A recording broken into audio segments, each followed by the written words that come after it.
Welcome back to Our Issues Milwaukee. I'm your host, Andrea Williams. We've been discussing race relations this morning. The YWCA Southeast Wisconsin works hard educating both youth and adults about the systemic racism and ways to address it. Their ultimate goal is to equip people to take action against injustice where and when they can. My next guest is Jamaal Smith. He's a racial justice community engagement manager for YWCA Southeast Wisconsin. Hi, Jamaal. How are you doing? I'm doing well. I appreciate you being here.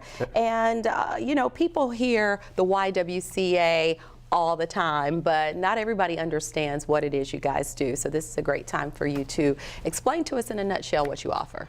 So the YWCA, the mission of the YWCA is eliminating racism and empowering women with efforts to promote peace, justice, dignity, and freedom. So it's centered around how do we service women and children of color specifically, and being able to create programs and strategies that are geared towards serving the better part of this community. All right, and we'll talk a little bit about some of those programs and services. Your racial justice work includes Unlearning Racism, Tools for Action. So when I saw that, immediately I thought, how do you unlearn racism? Well, I think the first step in unlearning racism is recognizing that it's existing.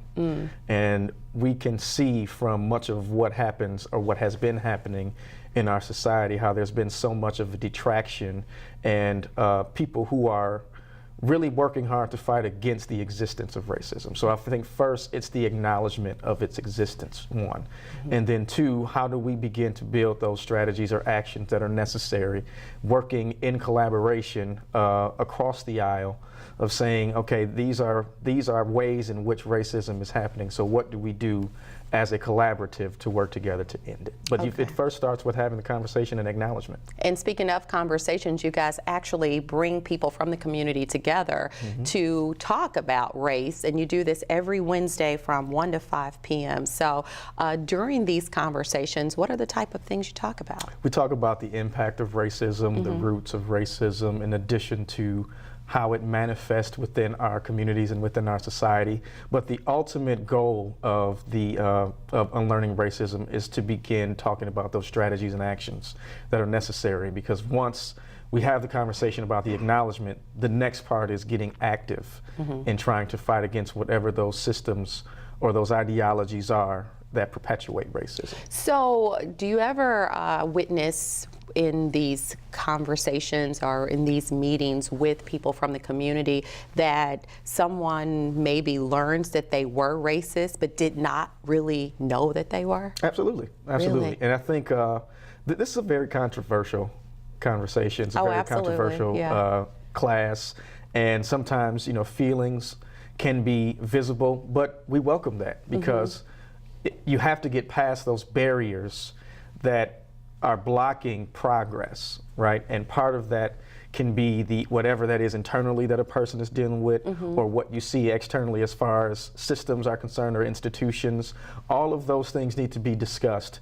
And like I said, it may breed some feelings, it may breed some people who may have some anger or may feel a bit of apprehension towards the conversation, but at the end of the day, what you want is progress. Yeah, right? And those are the things that have to happen in order for people who come from different backgrounds and different walks of life to have a better understanding of where you come from and what you've dealt with as an individual versus the other person or people. And one thing that I've always noticed is that, you know, our society has perpetuated stereotypes on so many different levels that sometimes if people don't spend time with others that are different than themselves, that's all they have to go by. Based on the stereotypes right now, I shouldn't be a young black man with 2 college degrees. Wow. The stereotypes would suggest that I would be a criminal, someone who would be a drug dealer or be a violent offender, none of which I've ever done.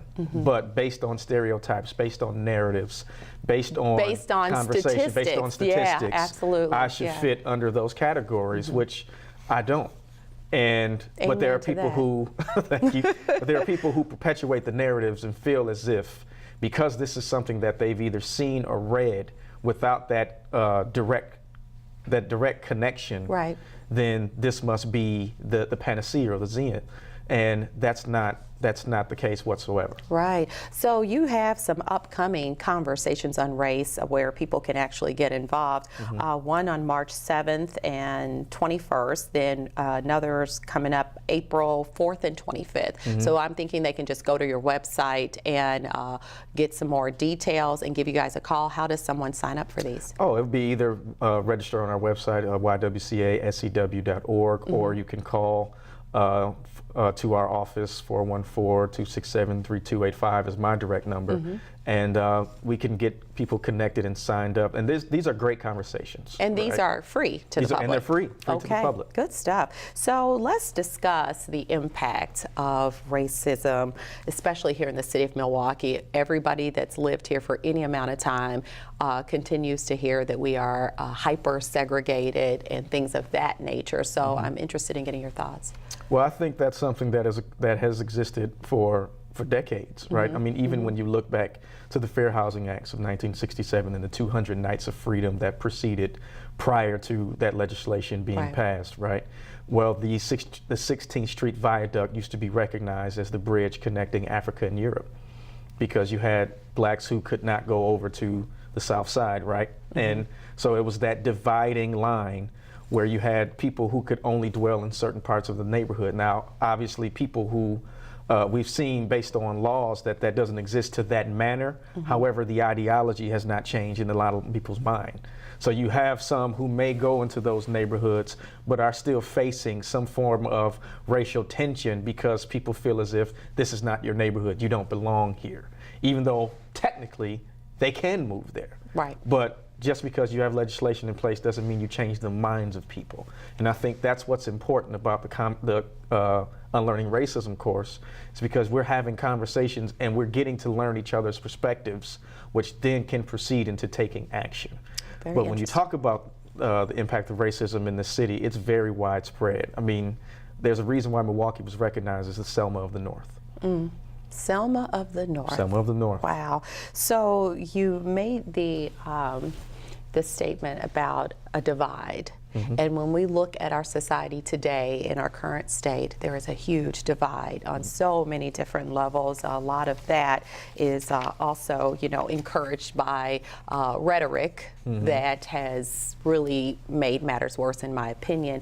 But the tragedies like Charlottesville, the church shooting in Charleston, even the death of Dontre Hamilton here in Milwaukee, to name a few, that makes me somehow feel like our country has taken a step back 50 years, and many of us thought that we were taking a step forward, especially when we had the election of then President Barack Obama. And when you look at that, though, I mean, a lot of people would equate the election of President Obama as we are entering into a post-racial society, right? We really did feel that way. That's how people felt.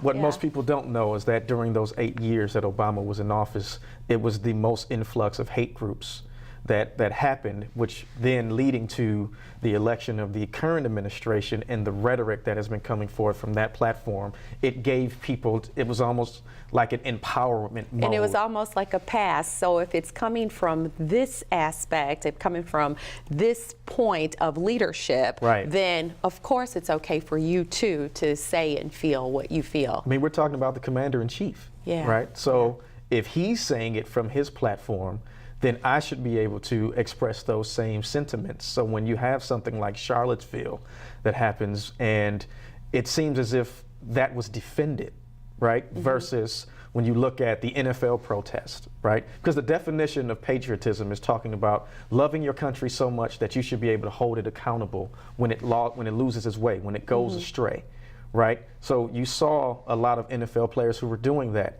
This is supposed to be the country of the land of the free, but there are many people who are in this country who are not able to access or to live in the land of the free. And we have people who are being targeted regularly by police brutality. You brought up Dontre Hamilton, which was a great example of that. So that was the purpose of the protest, to talk about how do we get back to living up to the concepts of this country versus when you had people who were just, very direct, very aggressive in talking about Charlottesville, and that was given a pass versus the vitriol that came out in discussing the NFL protests. Wow. So, turning the page, let's talk about economic empowerment, because that's very important in taking individuals from one place to another. When you talk about maybe that cycle of poverty that exists for many families in our communities, economic empowerment will allow them to break that cycle, needless to say. So the YWCA provides programming like Dress for Success, you've got adult education, and I found this interesting. You have an auto loan access program. Absolutely. So tell us a little more about that. Well, the auto loan access program, when you look at the conversations of employment or unemployment, what's one of the biggest barriers to people getting jobs? Is transportation. And getting to that job. Getting to that job. Yeah. So the auto loan access program is geared towards helping our participants not only learn the basics of financial literacy, so credit counseling, saving, spending, things of that nature, but also giving them access to low interest loans to get transportation, so to get their own cars, right? So then they don't have to rely on anyone else. They're able to get to and from their jobs by themselves. So just having that program available, and it's an exciting time because people are really looking for reliable transportation, and this program allows for it. And that's why I wanted you here today, not only to talk about the aspect of race, because it's right there at the forefront of everything that's taken place in our society today, but to also just remind people that we've got some outstanding organizations right here in our community who are working hard every day to make sure they can take a step forward and reach the goals, whatever those may be. So I want you to give out the phone number again where people can call and get more information on what we've talked about and other programs that you have available. Well, they can contact our events and communications manager, Michaela Query. Her number is 414-267-3230, or myself directly, Jamaal Smith, 414-267-3285.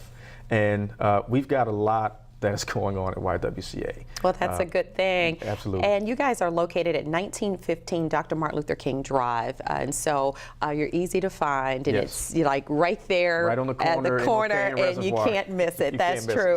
The last thing I do want to give you an opportunity to mention, coming up on April 18th, the YWCA is going to be celebrating 125 years of being incorporated. That's pretty major and a great milestone. So you're going to be celebrating at the Milwaukee Art Museum. Is this something where the community can come and celebrate with you? How does that work? Absolutely. This is going to be the format for this Circle of Women event is going to be a lot different, and we usually are facilitating like a luncheon for the Circle of Women event, but this, because it's our 125th, we want this to be a great celebration because there's been great work that has come out of YWCA, and this is open to the community. Now, I will say that this is a fundraiser, so the opportunity is there for those who are interested, and again, they're able to get in contact with Michaela or myself for more information, but we're looking forward to it. We have great people who are going to host, and Cecilia Gore, who's from the Brewers Foundation, as well as Geneva Johnson. And it's really, the theme of it is Circle of Women Empowering Truth. There it is. So we want to be able to celebrate and elevate that. Well, great way to end our show today. Thank you so much for coming by. Thank you very much. It's been a pleasure. Jamaal Smith is the Racial Justice Community Engagement Manager for the YWCA Southeast Wisconsin. For more information on anything that we've discussed today, you can visit YWCASEW.org. That's going to do it for today's show. I'm your host, Andrea Williams. As always, I thank you for watching, and I do hope you join us again next week as we take another look at our issues in Milwaukee. Have a great day.